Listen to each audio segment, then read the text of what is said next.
Alright folks, after 3 weeks I have finally beaten Dragon Age the Veilguard on PS5.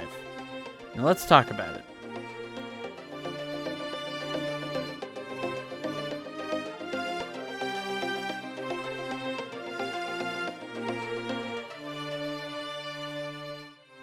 Now typically I've been trying to get these reviews out 1 week after release, but this game held a special place in my mind. I really wanted to get a grip on how I feel about it, get the full picture.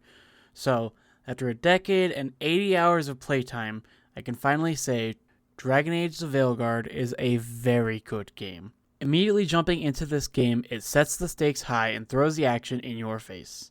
Now the combat itself does feel very safe. What do I mean by that? Well, I mean it's nothing groundbreaking, nothing that stands out.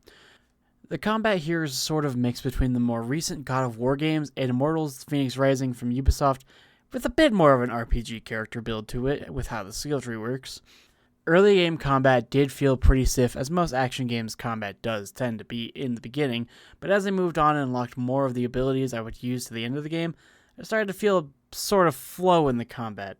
Dodging, parrying, and using the new primer and detonator system for abilities between yourself and your companions really became a rhythm the further I got in the game, and it just felt good, especially when you find yourself against a particularly strong boss. Of course, later in the game, I would say probably the last quarter of my playtime, it started to become a bit stale in the average encounter. Smaller enemies fell fairly quickly, and larger ones just took a lot of hits. It really made general exploration a bit of a drag when enemies would just spawn just to slow me down for a minute or two. I feel like it's important to point out that I played on the underdog difficulty setting, which I believe is the hard mode for this game. And for the last 10% or so, the variety of encounters, at least in the story missions, was a lot better and kept me engaged because I just had so much being thrown at me. Even being on the harder difficulty though, this game was not particularly hard, and that's coming from me, someone who was not exactly great at video games, but good enough to get by on hard mode eventually, though the only time I really struggled here was against some of the bosses. There were maybe 3 who really gave me pause, and only one of those was a story boss that was required to beat the game.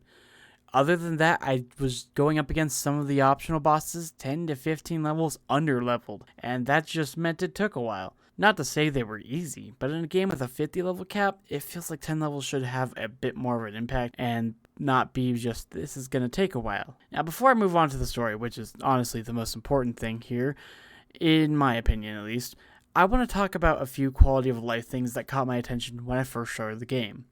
A huge one is the ability to turn off the Destiny-style cursor mode for the menus, which was honestly a godsend. Why everyone decided to make those cursors mandatories for consoles is beyond me, but I digress. There did feel like there was a lot of hand-holding with the decision-making through almost constant notifications popping up on screen that told you the impact of your choices. It's not a huge thing, but I feel like it was maybe unnecessary and just cluttered up the screen during cutscenes. And they were very beautiful cutscenes. As far as the hand-holding goes, this game loves giving you tutorial messages very late in the game about the combat and blocking, parrying, dodging, the same ones you've been seeing the whole game. This one is a bit more egregious since they even pop up after they're no longer relevant. I mean, I know the red flash on enemies typically means I can't block this, but I got a skill that lets me parry it, so get off my screen and leave me alone. I also had some issues with the camera near stairs and in tight corridors.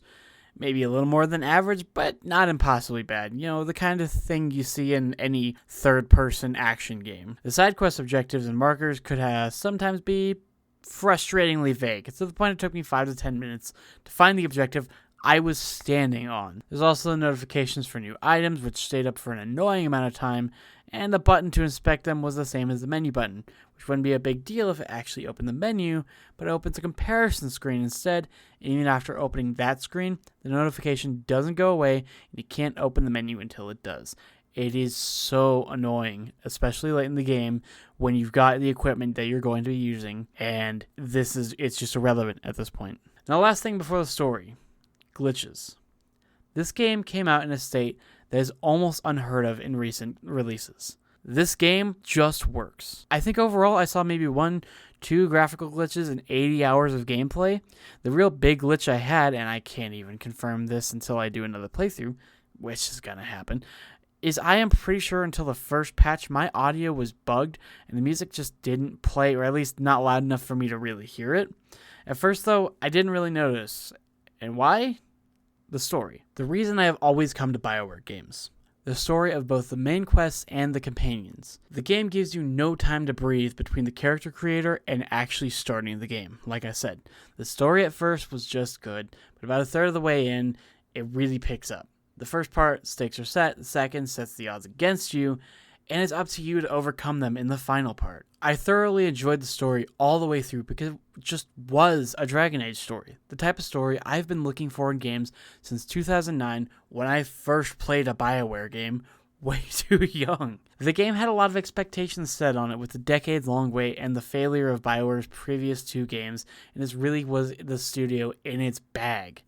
Emotional, gripping, and engaging, there were some companion stories that I was not overly fond of, though they weren't inherently bad, just executed or handled badly. The rest of the companions have a mix from good to great stories, all of which are linked to the problem at hand in Northern Thetis and seem to have gravity and weight to them, like they're their own crises to worry about, which are, in fact, sometimes a crisis.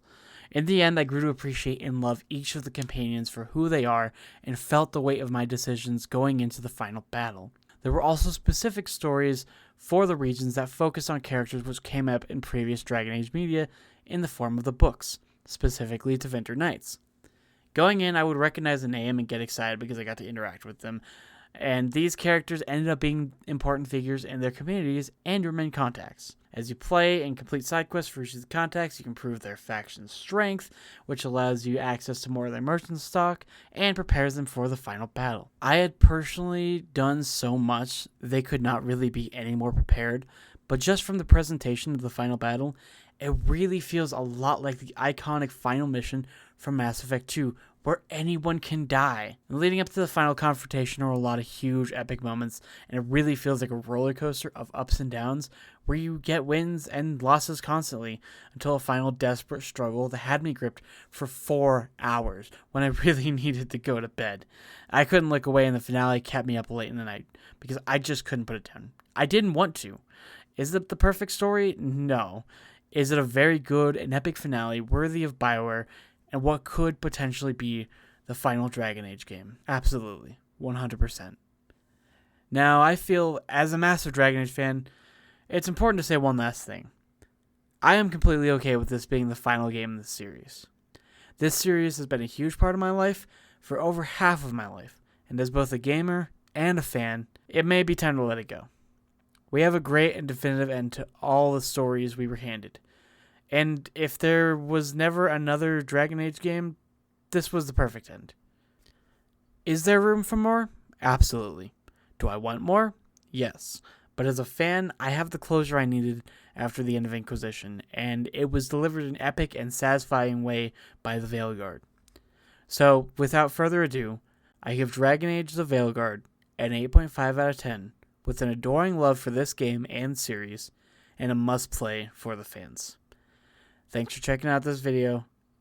Check out the links in the description below for the podcast and everything else I do.